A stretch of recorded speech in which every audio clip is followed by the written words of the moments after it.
Hey guys, my name is Sufal, I'm Marvin, and welcome to TMA, and this week's topic is going to be on sleep. sleep. So, just a forewarning for anyone listening into this podcast, we are not doctors. We may be pre-med, we are not doctors. If you have any questions about what we're doing or any thoughts on polyphasic sleep or some ideas in here, go contact your doctor before doing it. This is not medical professional advice in any way, shape, or form. Yeah, that's correct. So we're just going to be sharing a bit of what we researched. Just share some things on sleep and anything you. Yeah, as Sufal said, anything we say, just don't take it for granted. Go do your own research if you want to, and go definitely talk to your doctor if you have anything with sleep disorders. Yeah, so I guess we just kind of get into it, eh? Yeah. So, starting off with sleep, Marvin, what do you sleep on? Are you What do I sleep mattress? I on? mean, I know what you sleep on, but for the viewers, the listeners. I sleep on the floor. Well, not directly on the floor. I did at some point, Mm-hmm. because I was experimenting with different things. All right. So yeah, right now I'm on a futon. Still fairly comfortable. I'm able to get my beauty sleep, my 8 hours. Okay. Yeah. What about you? Well, I live a bit more of a bougie life than you. I have a mattress. I used to have a box spring, and like a frame. Didn't bring those to Hamilton yet, so right now I'm just sleeping on a mattress. So, speaking of sleeping, I kind of really want to take a nap before we were recording this, and what do you have about naps? Like, do you take naps? Do I take naps? Well, when it comes, do I take naps often? I feel like, when you have the afternoon slump, Oh yeah. right? I feel like sometimes I will, but sometimes when you just class, you don't really get the chance to. So that does result in some afternoon class napping, but Oh yeah, we try to definitely. avoid that. So apparently, when you're taking naps, you should always take naps before 3 p.m. Because before 3 p.m., you're more likely not to mess with your circadian rhythms, and essentially you still have daylight. So that daylight ensures that you have time to wake up, because after you sleep, there's always a period of waking up, and on top of that, you still have light in order to continue on with your day. And on top of Mm. that, whenever I nap, I have a horrible habit. I knock out for 3, 4 hours, Oh a yeah. year sometimes. I don't remember, I don't plan to nap that long, but I just do. So, what the ideal napping time is either cycles of REM, which is approximately 90 minutes, this is an hour and a half, or 20 minutes, which is before you hit deep sleep in NREM, which is essentially non REM. Oh wow. Dropping a bunch of facts all here. Okay. Obviously, yeah. Okay. Come on, come Listeners want that. on. Yeah. So, but one thing I like to do before I go to sleep at night is essentially turn on my blue light filters on everything. In fact, sometimes I just mm. have it on 24/7. Yeah, same. I actually have my screen's pretty orange right now if you can't tell. Yeah, it's pretty Yeah, yellow. but I mean, I don't really notice it anymore because I'm just a bit Yeah, used you to get it. used to it. Yeah. Yeah, but I mean, what was the study on blue light? What does it do again? Blue light. Well, from what I recall, it's the most powerful frequency of light, right? Oh yeah, yeah. Wavelength frequency. It's like the strongest. I The guess strongest. we're not completely sure. I Yeah, guess, it's been a while since I took physics. but yeah, pretty much. Although I think all light has an impact on your sleep, but apparently blue light is the one that affects melatonin levels the most. Oh, okay. So melatonin, you know what kind of hormone that is? I thought you said melanin for a second, but No, no, no. melatonin. That's No, what no, these. That's a different episode, no. right? That's definitely a different episode. But what is melatonin? Tell me about it. Okay, so pretty much melatonin is like our sleep hormone, and pretty much what happens is light suppresses our secretion of melatonin. So when we Okay. have a bunch of melatonin, it makes us super drowsy, and then we go sleep. But blue light actually suppresses melatonin most powerfully. So yeah, if you ever do take a nap or you go sleep at night, make sure you have your blue light filter off, maybe 30 minutes to an hour before, so that you don't mess up with your sleep schedule. Off or on? Oh, off for sure, guys. Off. Well, on. Wait, no, oh my On. god. You want I blue messed up. light Okay, off. yeah, you want blue light off, which means blue light filter on. Of course. Yes. Okay. Okay, I Yeah. messed up. No, definitely. Yeah. I mean, I wouldn't think that. Oh, well, one thing that does make sense with what we just talked about is, how I mentioned we need light after we wake up in order to not mess with the circadian rhythms, aka sleeping before 3 p.m. Blue light is naturally in our sun. So that's where we get a lot of it from. Hmm. Yeah. Also, I heard that, I don't know about you, but in our Bengali culture, there's this joke called batgum. And batgum is essentially like sleeping after eating rice. It's the most unhealthy thing. But you were mentioning earlier off the podcast that there's some cultures that incorporate napping Yeah. into tell me about it. So pretty much, a lot of us. I feel like a lot of us have felt the afternoon slump before, and Mm. apparently, according to our circadian rhythm, that's pretty natural. Yeah. The afternoon slump is a thing, guys. So if you're napping in class, maybe you can make that excuse of, hey guys, it's just my circadian rhythm. Oh yeah. Yeah. But yeah, some cultures have this thing called a siesta or like a siesta sleep, and that essentially is an afternoon nap. Sometimes, but I think it's very similar, like a power nap, about 20 minutes, but it can go as long as about 90 minutes or 2 hours. And that's pretty much of well, it's called siesta based off Spain's influence. Oh, okay. Yeah, but it covers in a lot of countries: Greece, Italy, the Philippines. You Oh. guys seem to Oh have something wow. similar. I should Yeah. probably move over there. Yo, Canada is not treating me right. Yeah, we need to fight for our rights with afternoon naps in our Honestly, education. yeah. Back in kindergarten, those Oh naps, yes. they hit right, man. They hit Mm. just right. Yeah, that Yeah. that was like the best part of the day, I'd say. Yeah, definitely. So, like, I mean, is sleeping like that? I've also heard like it's not cultures necessarily, but people that sleep like super weirdly. Like I remember at one point I was debating like going on the sleep schedule where you sleep like 20 minutes every 3 hours. Oh And you yeah. just function like like polyphasic, biphasic. What was that stuff? Yeah, so pretty much, I'm assuming you sleep like one chunk per day, right? Like you have a You one know, segment of definitely, and sleeping. occasionally in my 3 hour Maybe the nap, right? Yeah, the nap. Yeah. But pretty much, what's typical of most people is they sleep at least, well, I wouldn't say most people, but most people that we know, they usually sleep that 8 hour chunk at night. Yeah. And that's what we call monophasic sleeping. So you have one period where you're sleeping. Yeah. But not everyone does that. And the siesta that we talked about earlier is an example of biphasic sleeping. Oh, okay. Yeah. Yeah. But the weird one that we've that we recently discovered is something called polyphasic sleeping. Okay. So polyphasic sleeping is essentially sleeping in multiple segments throughout the day, and there are a bunch of different types of polyphasic sleeping ones. There's I think Dymaxion, Everyman. There's an Uberman as well. Uberman. Yeah, I don't recall them exactly, but essentially, they are, like as you said, pretty wild. I think in total it usually consists of multiple naps throughout the day. Yeah. And in total, people using this schedule only sleep maybe 2 or 3 hours. Okay, that's crazy. So I'm not a scientist, so I can't say whether it's good or bad, but it definitely doesn't seem like something for me. Okay. Yeah. No, I don't that know about makes you, sense. but yeah. But like, I mean, sleeping that little, wouldn't that affect like REM? Yeah, I would. Definitely with that little sleep, I'm not sure how you're getting through all your, was it your REM cycles, right? Yeah. So what? For those of you that don't know what REM is and keep hearing us mention it, it stands for rapid eye movement, and we have these things called REM cycles, which is essentially a cycle of sleep that has a short period of time where our eyes move while we sleep, our brain activity is at its highest point. So speaking of REM, when we go to sleep, the first period of sleeping is super light sleep. People can wake you up super easy. It's like 10 to 20 minutes ish. It's light sleep, decreased heart rate, your body temperature goes down, which is also why we all like cold pillows and a colder temperature. And it's essentially just like this preparation for like sleeping in a deep state.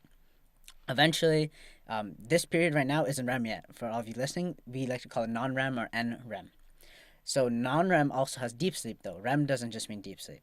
And then the deep sleep, we have muscle repair, tissue growth, and this is also the point where if you nap and you manage to go into non-REM, deep sleep, you wake up feeling super groggy. And like you basically just hate life.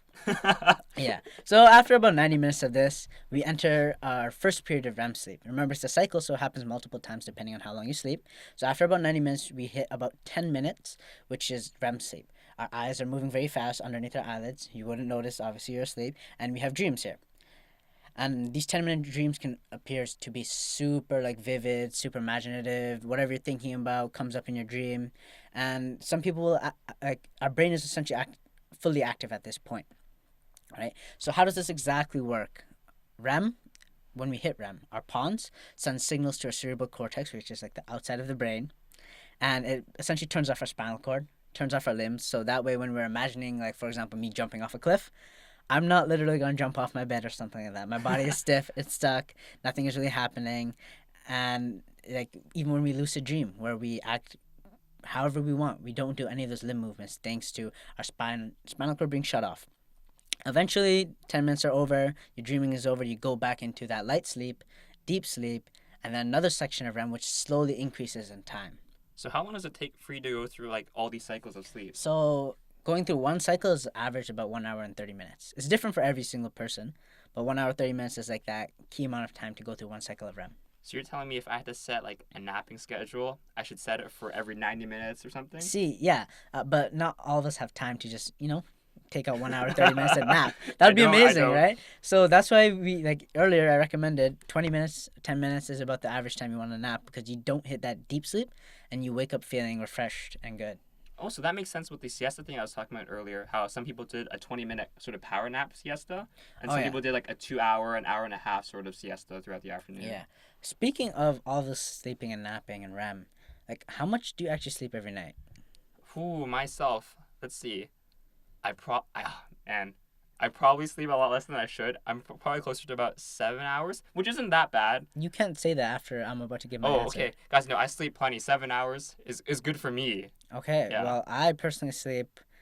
I don't even have a range. Do you My have a range, schedule? I don't even. My sleeping schedule is garbage, guys. I will fall asleep at 3 and wake up when Yeah. I'm I was required gonna take a to. nap after this. Yeah. Unfortunately, last night I decided to sleep early. I slept at around 11 o'clock. Oh, Woke up today. Woke up today at 7 o'clock. You know, feeling rested. Went grocery shopping, but like, we're essentially young adults, and the NSF, National Sleep Foundation, in 2015, what is it, like 4 years ago, Yeah. released been a a while. study where for the first time they gave a recommended amount of sleep we should be getting. Are we Like, hitting and that? they have like every single age range. Well, we're both 19, so yeah, we're hitting it. We're supposed to get 6 hours, Woo. an average, or 7 to 9 hours about. Oh, just made it in. All Yeah, right. yeah, but some people get more, some people get less. So, like, average sleep range. So let me ask you, how much do you think a baby should sleep? Or Baby? recommended? Oh man, I'm gonna say 13 hours. You're right below. Baby should be hitting 14 to Oh, 17 okay, I hours. was close. That was Yeah, close. they're like koalas. They sleep a lot. All right? Or, and then if you're talking about infants, which is more so. Oh, wait, actually, I didn't define what a baby was. Oh, Technically, you'd be right if I said just baby. But infants are like, past like 4 months. okay. So they not sleep. not toddler yet, Not, but not not newborn. taller, yeah. Yeah. They're like 12 to 15 hours. Okay. Okay. Yeah. Preschoolers, they're blessed. They have nap time because they need 10 to 13 hours. So I'm imagining they have like a biphasic sleep schedule. Yeah, you'd be right with the Yeah. afternoon naps. Yeah, afternoon naps. Teens, all y'all high schoolers, 8 to 10 hours. Young adults, which is us, 18 to 25, we should be getting about 7 to 9 hours. Adults, guess how much for adults? Adults. 26 to 64 years old, how much sleep are they recommended to get? I think I'm just gonna go with the standard 8 hours. 8 hours is smack in between. The range is 3 hours, it's 7 to 9 hours long. Oh. Yeah. Okay. Whoa. Yeah. Interesting. And older adults, so senior citizens, 65 and up. Huh. I'm just going based off how much my grandparents sleep. Okay, that's a good way to think about So it. let's see. Grandma, how much do you sleep? You sleep You around. should call her up right now. Yeah. Can I call a friend? No, A family no member? calling friends. No hints. Take a guess. 10. 10 is way more. It's actually less than adults. They should be getting about 7 to 8 hours. Oh, okay. Yeah. Okay. So I should tell my grandma she's sleeping too much, right? I wouldn't recommend that unless you want a nice earful. Oh, okay. Maybe not. Maybe not. Okay. Yeah, She definitely. does. You do you. Yeah, okay. Now, I was thinking about it for a bit, and I'm like, okay, so why is it that I'm getting so little sleep? Or why is it that, people I know are getting so little sleep? Mm. I'm like, okay, well, what do people do on a Friday night? They Oh. go out, Oh they no. party, they have a little bit of alcohol, legal drinking, of course. Yeah. They may indulge in a little bit of marijuana. That's now legal in Canada. Correct. Yeah.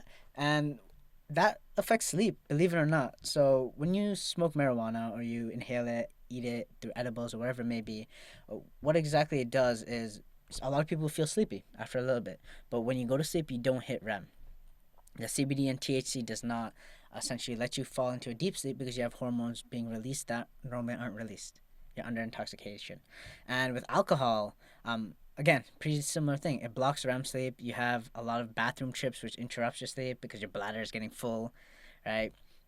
And like it completely ruins your circadian rhythm. You're not gonna have a good night. And on top of that, you're probably gonna wake up with a hangover if you drink enough. So all in all, not a good time. Yeah. Okay. You have any experience drinking alcohol and sleeping, Marvin? Oh, I'm not. I can't say Sufal. I am definitely not a drinker or Yeah. of any sort. I like my sleep. No, Yeah. I really do too. But yeah, I still managed to lose it through YouTube and other Reddit. Reddit. Oh, Yeah, no. I Oh. distract myself a lot. Okay. Well, if we're talking about drugs still, I guess we should go on the other side of caffeine. Oh, coffee. That's my So, fix. I mean, I'm not a coffee drinker You're at not. all. Okay, I am but definitely a coffee you drinker. are, right? Yeah. Do you do a 100%. cup every morning?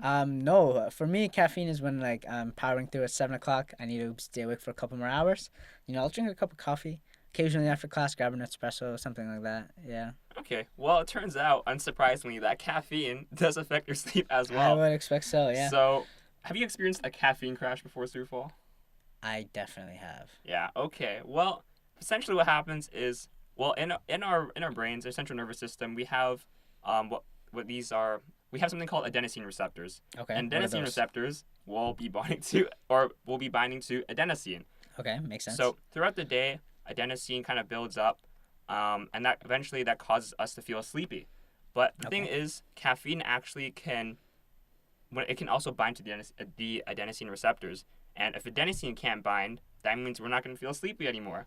Okay, Right? I'm following. But the thing is, adenosine doesn't just go away. So when we have caffeine, when that and adenosine receptors, when they're all happy together, adenosine is just building up, right? Oh, it doesn't like go Yeah. away. Okay. So once all the caffeine's gone, all the adenosine just comes rushing in, and that's when you Oh, it's crash. kind of like building a dam and then breaking it down. All of Yep. a sudden, you're getting flooded with the adenosine. So it's like that trade-off. You're like, I'm gonna Okay. feel really alert for a while, but maybe Oh. 5-6 hours later, you're done. Okay, that's a huge trade-off. Yeah. Yeah. So just make sure that if you're, should you ever drink caffeine or no, have caffeine in your drinks like coffee or tea, be careful of the crash. Okay, no, that makes sense. Speaking of coffee, I know for a fact and caffeine. I know for a fact that whenever I stress, due to assignments mostly, I drink coffee, and I know for a fact that stress affects your sleep too. You release hormones that like block your REM, block your sleep cycles, and just in general don't let you sleep. Oh, okay. I didn't know that. Yeah, and I mean a lot of us students out here, we We stress. stressing. We stressing exactly. Oh man, Yeah. that what do we have first? We have the organic chemistry. Oh yeah, we Yeah. have a lot of things. We should probably not be recording this right now. Yeah, we should do our assignment. It's okay. But we want to educate. We want to gotta educate people. educate Don't make people the same out mistake as here. us, guys. Exactly, man. Do your homework if you haven't. Exactly. So talking about all this, I I traveled a lot when I was younger, and I mean, obviously, if you think about it, people living in different places on Earth are gonna sleep at different times. But what about me? If I travel from say Canada and I go to Europe, somewhere in Europe, I enter a new time zone, and that kind of affects my sleep. Like, do you have any experience moving to a different time zone? I feel like the most common thing is jet lag, right? Jet lag's a big thing. It's pretty much just your circadian rhythms being thrown off, right? Yeah, and you gotta take a few. Well, depending on where you go in the world or how different your time zones are, it takes possibly even up to a few days to adjust. Yeah, exactly. And I mean, a lot of people suggest that when you're like traveling and you enter that new time zone, like beforehand, 2 or 3 days before you even travel, adjust your sleep schedule a little bit, right? Ooh, Which I is should do tough. that. Which is tough. Yeah. And obviously, when you travel there, a lot of people recommend you expose light to yourself at the right times. So like, Mm, don't go to sleep right away yeah. because if it's light outside, you need that light in order to fix your circadian rhythms. Force yourself to go to sleep when lights are gone. Okay. So pretty much just smartly timing when you look at light, when you're outside, etc., what you drink, eat, specifically caffeine and things that inhibit sleep. All right. Well, speaking of light, yeah, you are definitely onto something when you say light affects affects your sleep schedule. I mean, it really does, yeah. Like, I don't know about you, but when I was a kid, I would never get out of bed. So the way my mom would always wake me up was turn on the lights. It was really easy. Yeah. Yeah, and I then mean, technically, when we go to sleep, there's no sun. When we wake up, Yeah. there is sun. yeah, you go with that's a 24-hour Yeah, biological clock yeah, we're talking yeah. about. Yeah, so turns out light. I mean, it's probably not surprising, but light does definitely affect your ability to Not a sleep. revelation, but yeah. Yeah, yeah, facts. Facts. So, have you watched Vsauce before? I have, yeah. Yeah. So the guy running it, Michael, he actually has this series called Minefield on YouTube, Yeah. and his first, I think it was season 1, episode 1 was an episode on isolation. Oh. So, I mean, it was definitely focused on isolation. But what happened was he went into a little room for, I think it was a period of 3 days with the lights just on for 24/7 or over the period of 3 days. Yeah. And he had nothing in there except basic necessities. So he had like a washroom in there, Okay. water. But it was interesting to see that even after a day of the light being on all the time, his like perception of time started to shift.